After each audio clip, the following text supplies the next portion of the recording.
Hi friends, तुमचं सगळ्यांचं स्वागत आहे आजच्या एका नवीन ब्लॉगमध्ये।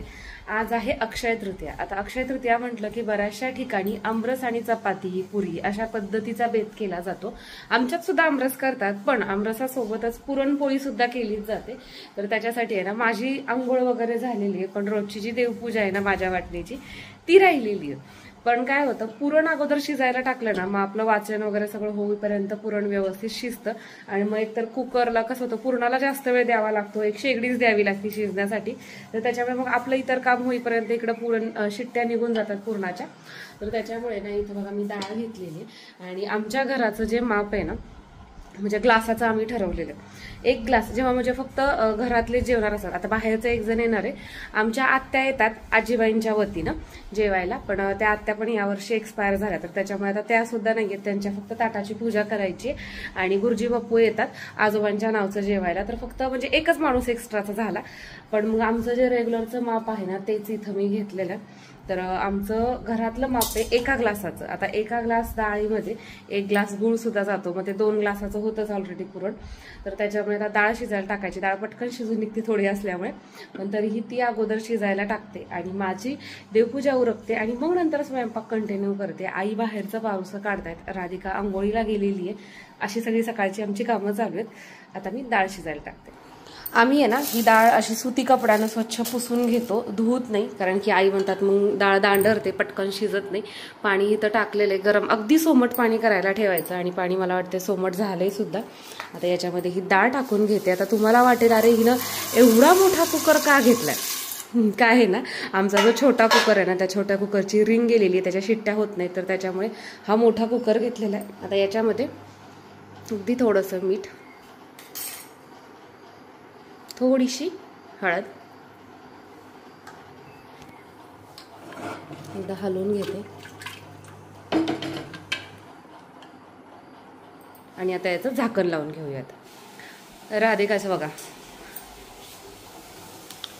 छान मस्त भजे, परमनंट भजे राधिकाकडे असतात। आणि आमटी, डाळ शिजायला टाकायचं, पोळ्या करायच्या, आणि आणखीन काय गुळवणी। नाही माझ्याकडे काय असतं ते म्हणते, तुमच्याकडे सगळं असतंय, भाकरी भजे पापडे सगळं। तर इथे ना, आणि रेग्युलरली परमनंटली आहे ना, आम्ही जेव्हा हे आमटीचं भाजायचं असतं ना, तर ही छोटीशी कढई घेतो, लोखंडी कढई। 2 मिनिटं ह्याच्याकडे लक्ष द्या। आणि इथं बघा ही आपली डाळ छान अशी शिजलेली आहे मस्त। आणि हे पुरण वाटण्याचं काम आईंकडे असतं बरं का, पण आज आई मिरच्या भाजतायत। तर इथे आहेत ना, आई ह्या मिरच्या भाजतायत। आणि जसं की आपण सांगतो की आपण चुलीवरचा काळा मसाला देतो, तर तशाच पद्धतीनं प्रामाणिकपणे चुलीवरचाच दिला जातो। आणि इथं ह्या भाजलेल्या मिरच्या आपली आहे ना, आपल्या या मिरचीमध्ये म्हणजे काळ्या तिखट जेव्हा आपण करतो ना, त्या तिखटामध्ये बेडगी मिरची सुद्धा वापरतो, त्याच्यामुळे तुम्हाला भाजीमध्ये वेगळ्या पद्धतीनं मिरची पावडर तर्री येण्यासाठी ॲड करावी लागत नाही। तुम्ही बघू शकता डाळ मी अशी अगोदरच जेव्हा डाळ शिजली आणि निथळायला ठेवली ना, त्याच्यानंतरच लगे वाटून घेतलेली आहे। आणि इथं आपलं हे एवढं येळवणी निघलेलं आहे, येळवणी खूप जास्त महत्वाचं आहे। जर येळवणी भरपूर असेल ना, तर आमटीला पण छान अशी चव येते। आणि इथं आपण 1 ग्लास डाळ घेतली होती, तर त्याच्यासाठी 1 ग्लास गुळ पण एकदम असा बारीक चिरून घेतला आहे, एकत्र करते। आणि तुम्हाला जायफळ, विलायची, बडीशेपची पूड जे काही टाकायचं आहे ना, ते पुरण ज्यावेळेस आपलं व्यवस्थित असं परतून होईल ना, सगळ्यात शेवटी टाकायचं, गॅस बंद केल्यावर, आत्ताच नाही टाकायचं। आणि इथं हे आमच्या राधाबाईंनी ह्याच्यामध्ये तळण तळलं होतं, तर तीच कढई मी घेतली चटका देण्यासाठी।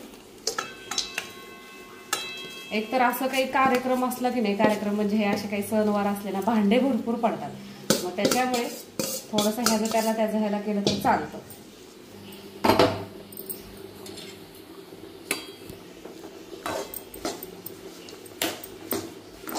तर इथं बघू शकता अगदी म्हणजे मी अगोदर डाळ वाटल्यामुळे ना, आणि गुळ एकदम बारीक केला, तर त्याच्यामुळे अगदी 5 ते 7 मिनिटात आपलं पुरण तयार झालेलं।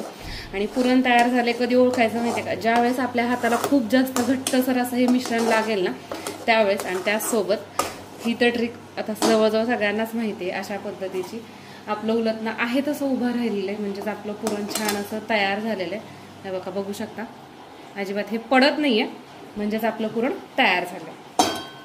आता मी गॅस बंद करते आणि थोडंसं थंड होऊ द्यायचं, थोडंसं म्हणजे थंडच होऊ द्यायचं आणि मग नंतर पोळ्या लाटायला घ्यायच्या. सई दीदीची आज देवपूजा चालली, हो की नाही सई? सई आज लवकर उठून रेडी झाली पूर्णपणे आणि देवाची पूजा पण केली. आणि डॅडींनी सई दीदीसाठी काय आणलं? काय आहे सई? तुझ्यासाठी नाही आहे ते, पंजोबांसाठी आहे. त्यांच्यासाठी थोडे, सई दीदीसाठी सगळे. होय सई? आहे की नाही सई दीदी? आंब्याचा रस करण्यासाठी ह्यांनी ड्युटीवर येत आहे. आंबे आणलेलेत आणि आता सई दीदीला आणखीन चहा, दूध. सईने काही घेतलं नाही, हो ना सई? मग काय डायरेक्ट आंबे खायचे का? चिक खायचा का? शेजारी चिक चालू कुरड्याला. सईला कुरडईचा चिक आवडतो. जा वाटी घेऊन, आई गेल्यात आपल्या तिथं. आमच्या सईला कुरडईचा चिक खूप आवडतो आणि ते चिक बघून सईच्या तोंडाला पाणी सुटतं. हा, त्यामुळे बघत ये. आता नको म्हटली की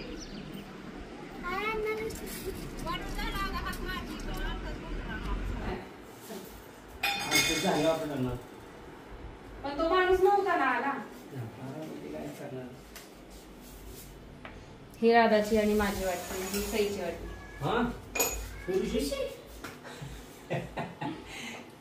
परत खा. आता इथं आहे ना, हे मी सकाळी आईने पीठ मळलं होतं.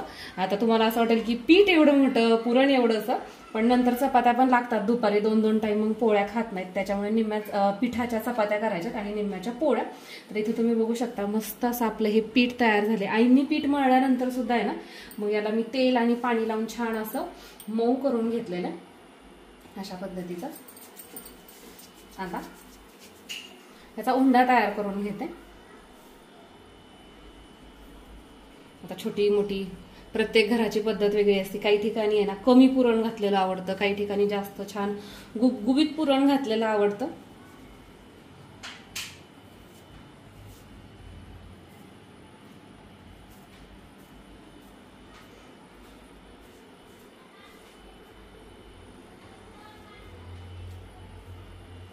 शक्यतो काय होतं माहितीये का, बऱ्याच वेळास आपण म्हणतो की पुरणपोळी अशी, पुरणपोळी तशी. आपण करण्याची पद्धत तीच ठेवतो नेहमी खरं तर बायका, पण डाळीवर आणि गव्हावर सुद्धा अवलंबून असतं. कधी कधी गहू चांगला असला तरी सुद्धा गिरणीतनं दळण चांगलं येत नाही, आणि दळण चांगलं आलं तरी गहू चांगला खसदार नसतो. तर त्याच्यामुळे सुद्धा बऱ्याचशा वेळा पुरणपोळ्या बिघडतात बायकांच्या. हा उंडा तयार झालाय, लाटून घ्या.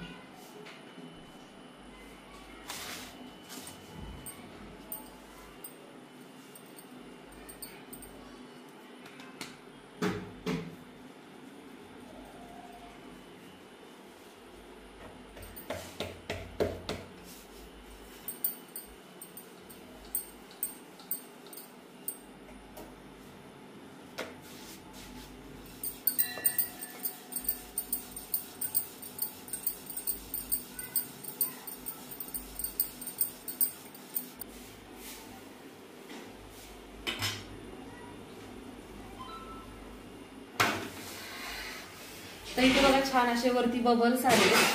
बबल्स आल्यानंतर हे असं तेल सोडते. तवा तापलाय चांगला.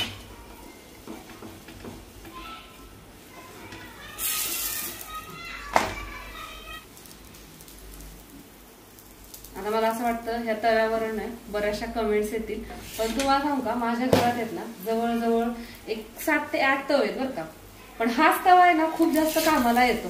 नॉनस्टिकचे आहेत, लोखंडाचे आहेत, किंवा बिडाचा वगैरे आपण म्हणतो ना तशा पद्धतीचा सुद्धा आहे. पण जास्त करून फेवरेट असा हाच तवा आहे, कारण की छान असा रुळलेला आहे आणि पोळ्या असू देत, भाकरी असू देत किंवा चपात्या असू देत या तव्यावरती छान येतात.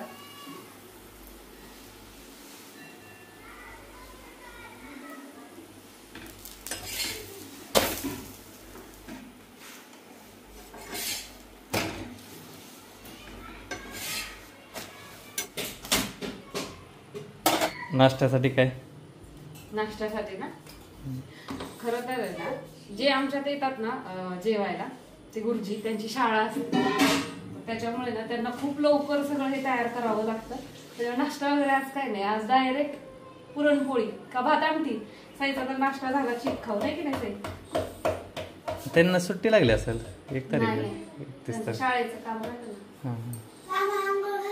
ना. हो डॅडी सोबत.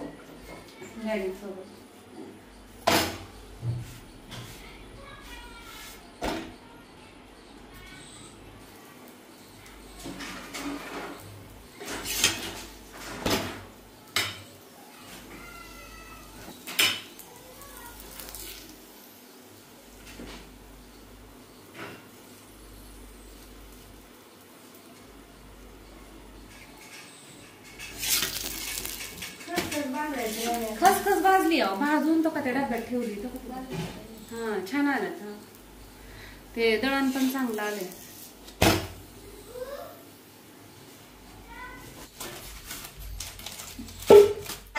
गाणं म्हणते हा. माझा रान किती छान ग, कशा गोरा गोरा पान ग, जसा दिसतो हा कृष्ण गोकुळीचा. दिसतो का आमचा कृष्ण गोकुळीचा? छान दिसतो, छान. लाजरा बुजरा आमचा कृष्ण रुसून बसलाय. त्याला मँगो दे ना, मी आणलेला. खायचा का मँगो? किती मँगो आहेत मोज. आंघोळ झाली बघा, राणा कसा फ्रेश वाव, किती फ्रेश दिसतोय. कुणी आंघोळ घातली तुला? तूच केली? तुझे नाव काय आहे रे? त्यांना सांग ना, त्यांना नाव माहित नाही तुझे. माझे नाव काय आहे? अय डंब्या, बोलत नाही तू? आपण बाबांकडे जाणार आहे, मग सांग बरं. हिचं नाव काय आहे? हिचं नाव काय आहे? मोठ्याने सांग ना, आवाज येत नाही. पूनम. हे आले आमचे गुरुजी बाप्पू जेवायला. सगळं ताट खायचं. नाही बाबा, माझं दात काढलंय. मला सकाळी सांगितलं मला गरम वगैरे काही नको. बर आंब्याचा रस, भात. अजिबात नाही. मग आंब्याचा रस नको, भात वगैरे. हा काय चाललंय? एवढ्या कोपऱ्यात का बसलात? गुरुजी बाप्पू आले म्हणून. ए सय्या इकडे मी आत आले पायापर्यंत. जा.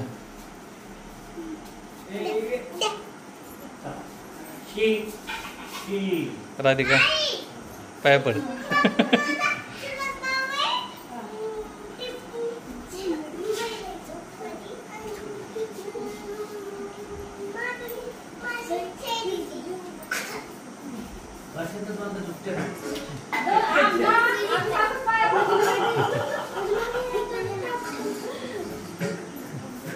ह्या आमच्या आजीबाई. आता मला तशीच म्हणायची खरं तर सवय लागली. माझं जेव्हा लग्न झालं तर सई होईपर्यंत त्या होत्या आणि माझं लग्न झालं तर त्या दूध वगैरे आणायला स्टँडवर जायच्या. छोटासा जग होता आमचा एवढा, त्या घेऊन त्या दूध आणायला जायच्या स्टँडवरती. आजीबाई आणि हे आजोबा खूप वर्षांपूर्वी, म्हणजे हे लहान होते तेव्हाच ते एक्सपायर झालेले, त्यामुळे असा जुना फोटो आहे. तर अशा पद्धतीनं आमच्या इथं पूजा मांडली जाते. तुमच्या इथं कशी करतात ते कमेंट करून नक्की सांगा. असा पुरणपोळीचा नैवेद्य वगैरे सगळेजण पाया पडले. तिकडे गुरुजी बाप्पूंच्या पाया पडले. आता त्यांना जेवायला वाटतं. मी काय नाही, थोडं दूध आणलं काय.